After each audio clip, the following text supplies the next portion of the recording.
Hello and welcome back to our Monday with the Mayor segment here on 18 WJTS. Jared Atkins alongside the man, Jasper Mayor Dean Vonderheide. Mayor, thank you so much for your time today. How you doing? Good, Jared. Thank you. It's we're out here at the beautiful driving range, and we were talking about this when we pulled in. I have not personally been out here to use this, and this has been what now, a year now, about roundabouts? Yes, a little over a year. It's just a beautiful facility out here, and it's just, we like getting to come out here and do these shoots outside of the office.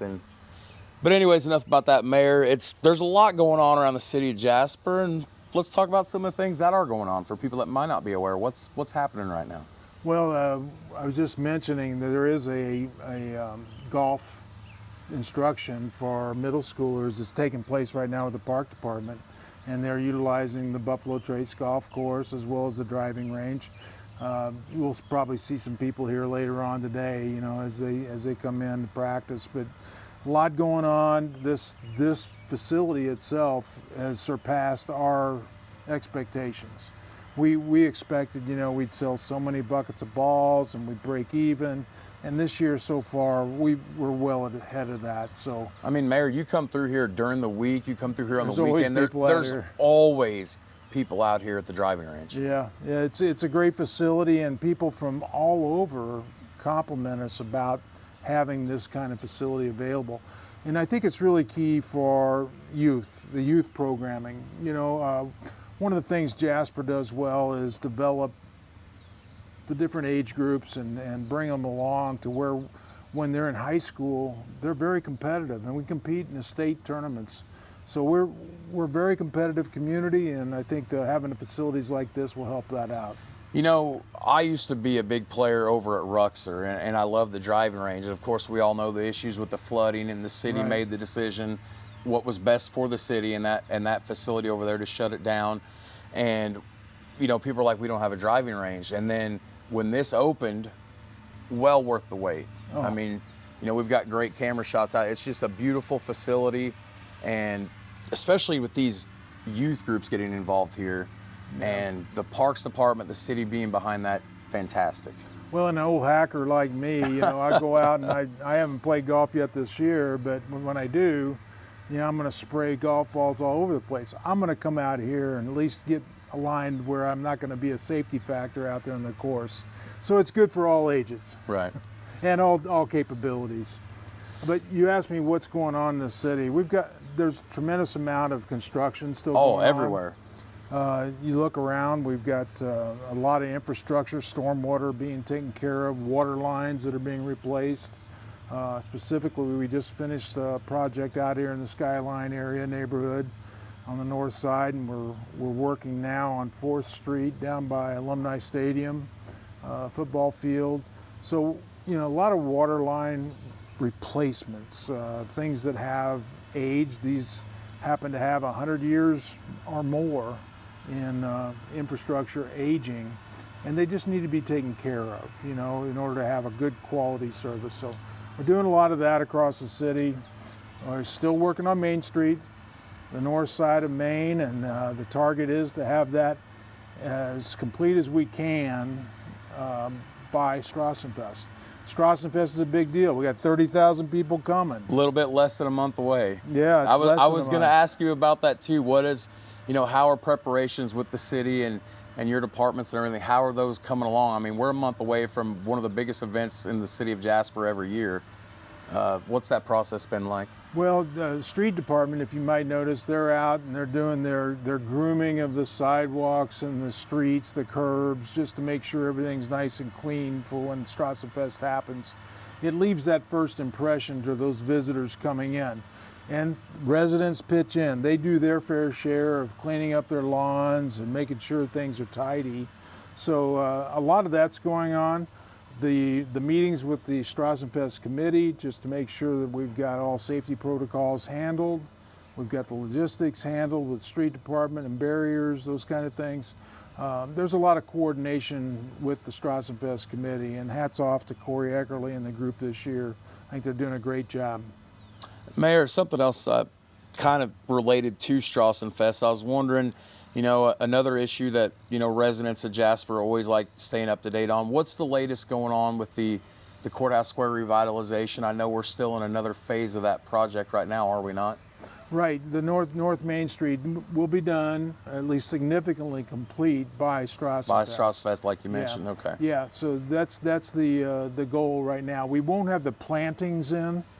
That'll happen this fall because of the season. You know, if you planted trees and shrubs right now, chances are they die. So that'll be happening this fall, but everything should be completed up so the parade can take place, so that the rides can go on the north side of Main Street like they had in the past. It's always, Strassenfest is always such a wonderful event. It's, you know, people come from all over for Strassenfest.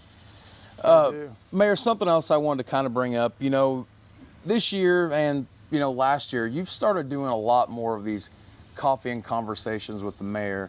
And I wanted to talk to you a little bit about that because, you know, I try to make it to as many of them as I can to cover what's going on. And what kind of made you decide to do that? Because that's kind of a unique thing. We've seen a similar spinoff with Huntingburg Mayor Neil Elkins doing his muffins with the mayor thing. Yeah.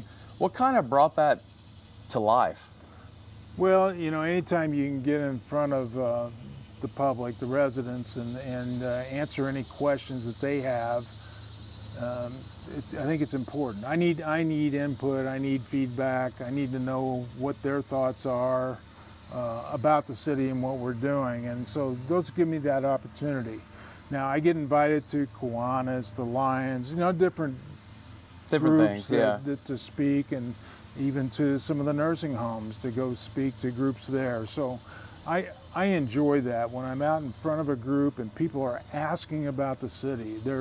They really care about the city. They want to know what's going on, and it gives me that opportunity to bring them up to date without being filtered. You know, if you go through social media, I don't know what you believe and what you don't believe. Right.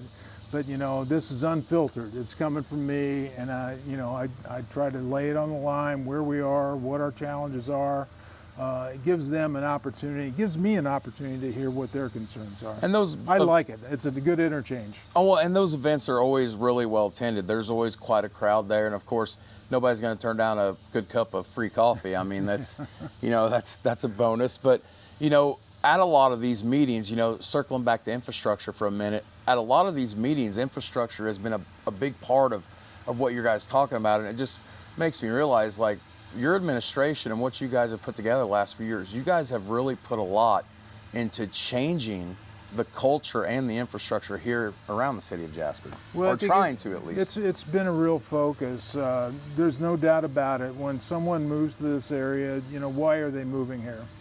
And what are their expectations? Anywhere you go to, you want to have good, clean water. You know, you want to have a good wastewater plant that's going to be able to handle the capacities, stormwater drainage, you know, gas, electricity.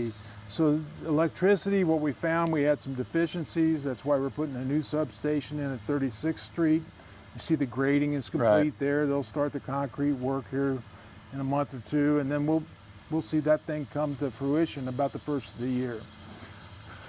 The north side, we still have plans to eventually put a wastewater treatment plant on the north side to be able to handle the growth, the additional capacity needed, because that seems to be where a lot of development is taking place, and we anticipate that's going to continue. So that north side treatment plant will help us in handling all of our wastewater as well. And then, you know, from a water standpoint, we just connected with Patoka Water as our backup supply on the north side. Right. And the meter's now been put in place. So we have a secondary supply. If anything would ever happen to our plant, you know, whether it was sabotage or some malfunction of some sort, we have a good supply of water. People expect that. They have to have those utilities available to them. They have to have a good police force, good fire department from a safety and security standpoint. In our streets and roads and sidewalks, we want to make it a walkable community. We want to make it a safe community to travel in. A lot of the reasons for the design of the downtown is that those, I know some people complain about the abutments out there, but that is to slow traffic down. It's to make it easier for pedestrians to get around and shop and do the things they need to do downtown.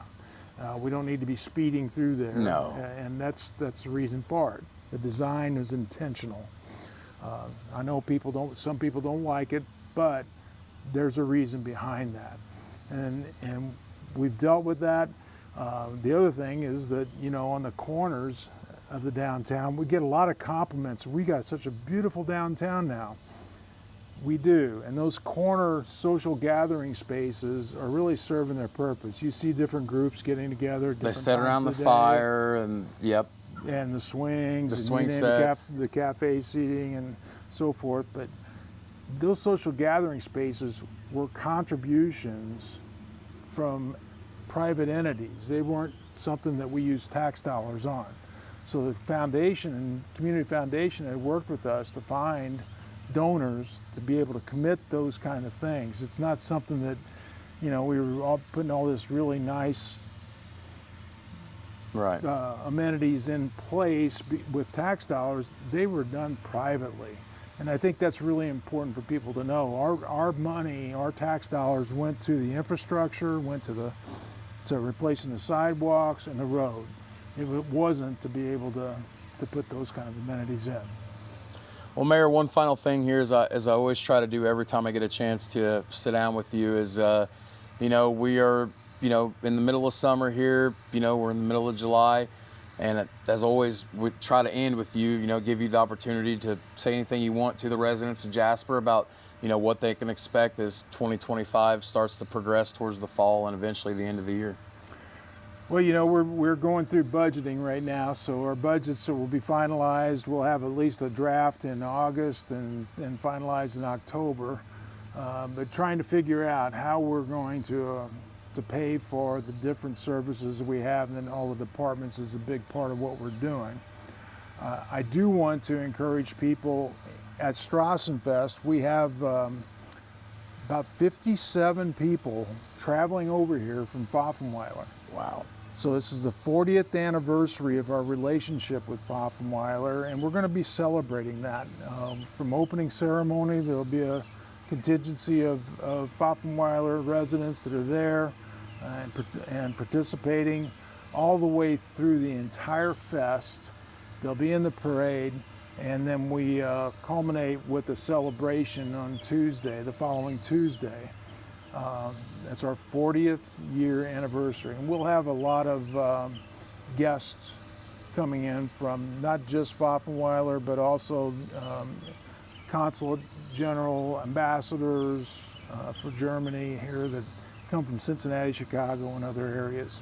This is a big deal for us, and we want to celebrate it. So I just encourage people, when you see these Pfaffenweiler guests out there, extend an extra hand and encourage them to just really enjoy our community. And remember your half-pot tickets. That's and those scholarships are important. That's right. And they help fund a lot of scholarships for local kids at the school. So. And I think that's great too. That at the end of the day, a lot of this goes right back, in a way, into the community and into kids who, as you've mentioned before in your coffee and conversations with everyone, that sometimes we find that these kids move away for a few years and then all they want to do is come back home. And you've mentioned that numerous times, how many people move away and they come back home, and it's just, or they're surprised. Maybe they've been away for 4 or 5 years and they come back and say, well, what happened? And our community is evolving. It's going to constantly be evolving, and we hope it's more attractive for those young couples to come back, raise a family. Okay. Well, Mayor, we appreciate your time today. It was a great chance to talk to you. We are out here on a beautiful morning, and you can't beat this for July weather. So, and that's going to wrap up your Monday with the Mayor segment here on 18 WJTS. For Jasper Mayor Dean Vonderheide, I'm Jared Atkins, and back to the studio. Your weather is next here on 18 WJTS.